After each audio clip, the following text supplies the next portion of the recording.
You're listening to the Teaching Toolbox with Brittany and Ellie. Join them as they talk all things middle school.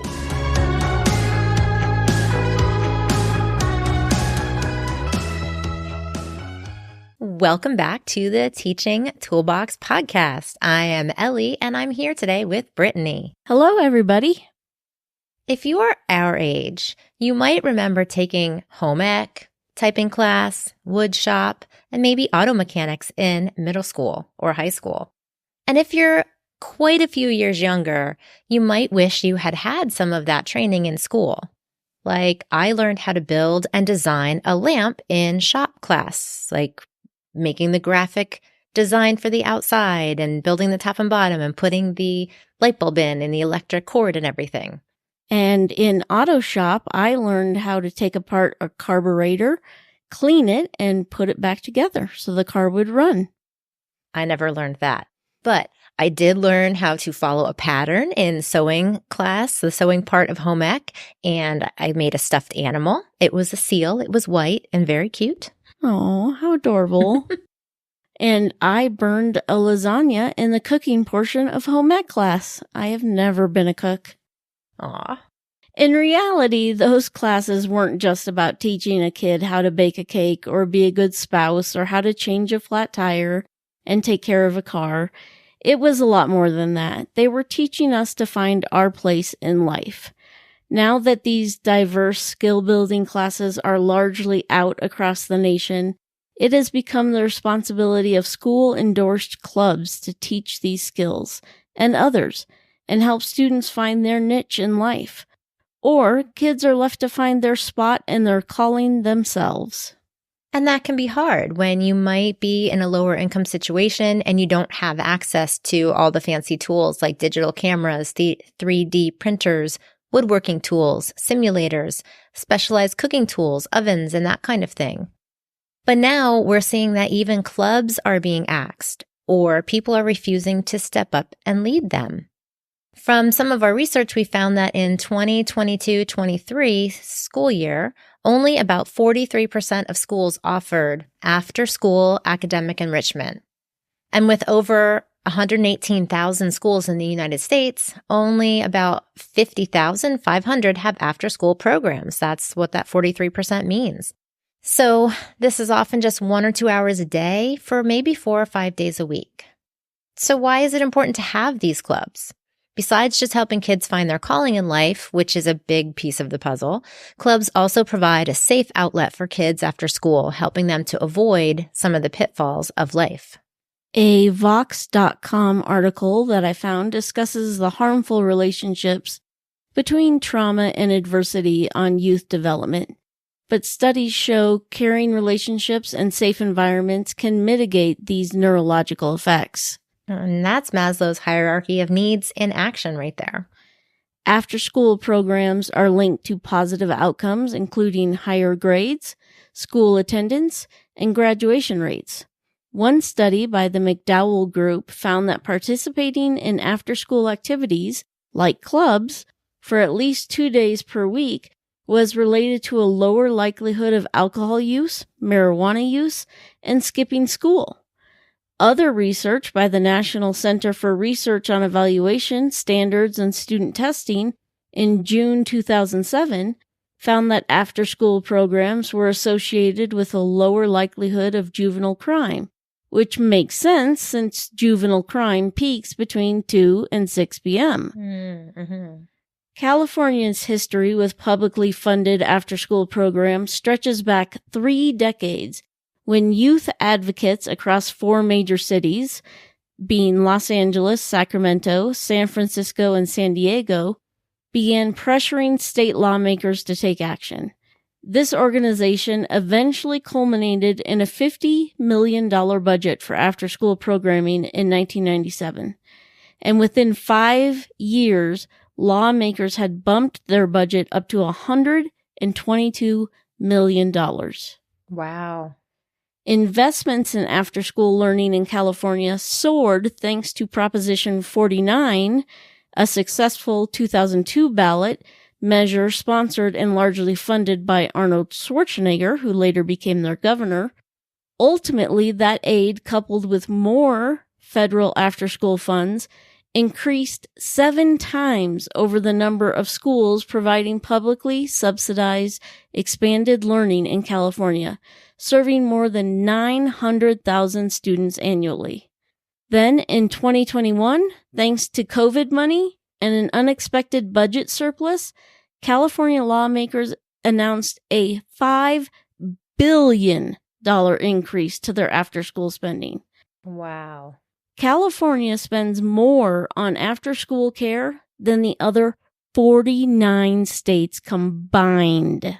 Oh my gosh, that's incredible. It's crazy, but it's working for them. Research has shown that well-run and well-organized after-school programs contribute to improved school attendance, which is something that a lot of us would like to see. The after-school programs provide some extra socialization time, attention from peers in supervised settings, and they can establish a link between effort and results. The after-school programs can engage students in challenging activities that help them develop persistence, provide consistent contact with caring adults, and increase a sense of belonging at school. Numerous studies of the after-school programs indicate lower absence rates for students of all ages. So, if we have convinced you to host or start a club or get involved even in an existing club, what are some clubs you could invest your time in?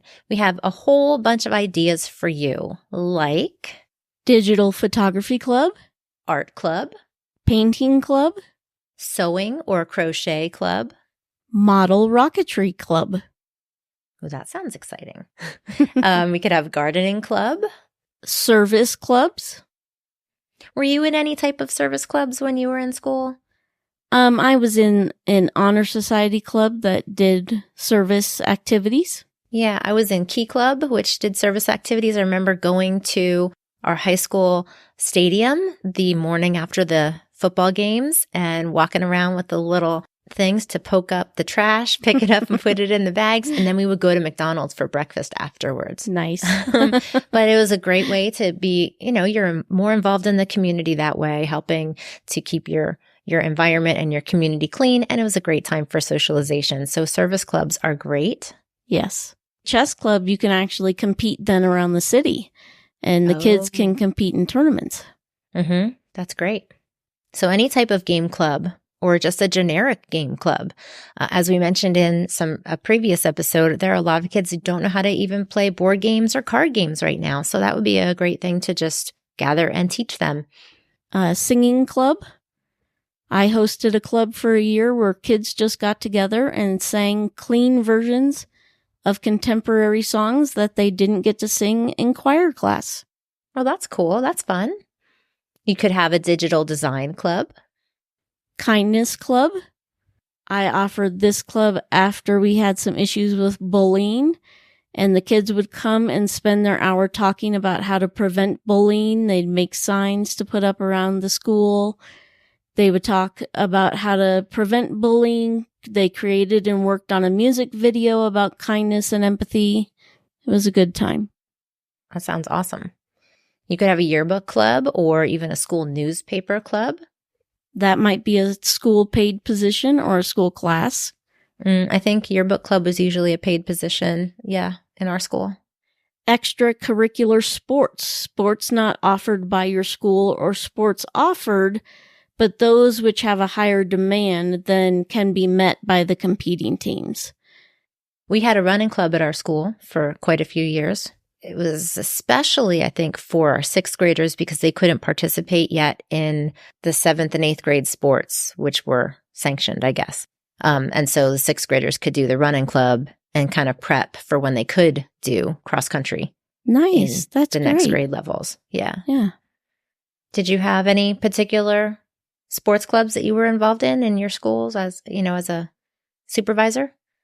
I've done both an in-school and an out-of-school club. We had volleyball, which was very popular and just did not have enough teams for all the girls interested. So we had 8 extra teams that met before school. They practiced for a couple of weeks and then began competing with each other before schools. And then we also had a softball team where we just had enough girls to make a squad. I was the assistant coach for a couple of years and then the head coach for a couple of years. And we assembled in the spring, spent a couple weeks practicing, and then parents would carpool and take the kids to different schools around town, and they would compete against different schools around town. Oh, that's awesome. Very cool. I want to go be in a club. Well, there's also National Honor Society, National Junior Honor Society, which are national organizations, and they might have stipends, bylaws, policies, procedures, but you'd be working with honor students doing more charity type of work. Theater or drama. It might be a class, but it also might be a club, depending on your school. Mm-hmm. And, you do have, not necessarily as a club, but you do have school plays perhaps, or musicals or things like that. If you don't already have something like that, that's something that you could start and develop for your school. Definitely.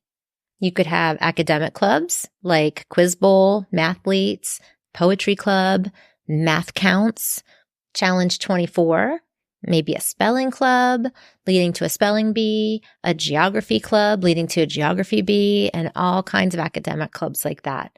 We actually had a math club for a few years, mainly for students who needed more support, but we worked on math skills and we played a lot of different games and did different things to make math more fun and approachable, not just something that you had to stay to do, like a punishment, but a fun type of math club type of thing. I also did a juggling club. We were allowed to start basically any club we wanted if it was appropriate for a $250 stipend for a semester. Mm-hmm. And so I went with one of my hobbies and pleasures. I learned how to juggle in college and thought I could teach kids how to juggle using scarves. And then we'd move up to koosh balls.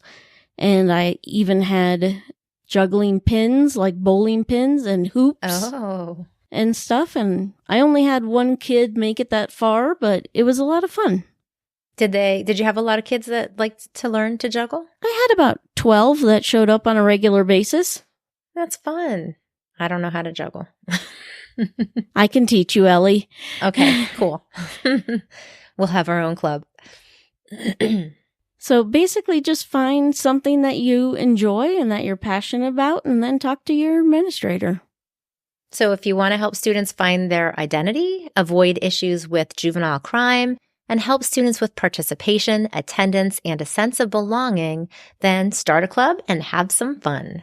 If you loved this episode, please leave us a review on Apple Podcasts or Spotify. Thanks for tuning in. We'll see you next week. Have a great day. You just listened to the Teaching Toolbox. Follow them on your favorite platform for more episodes and share it with a friend.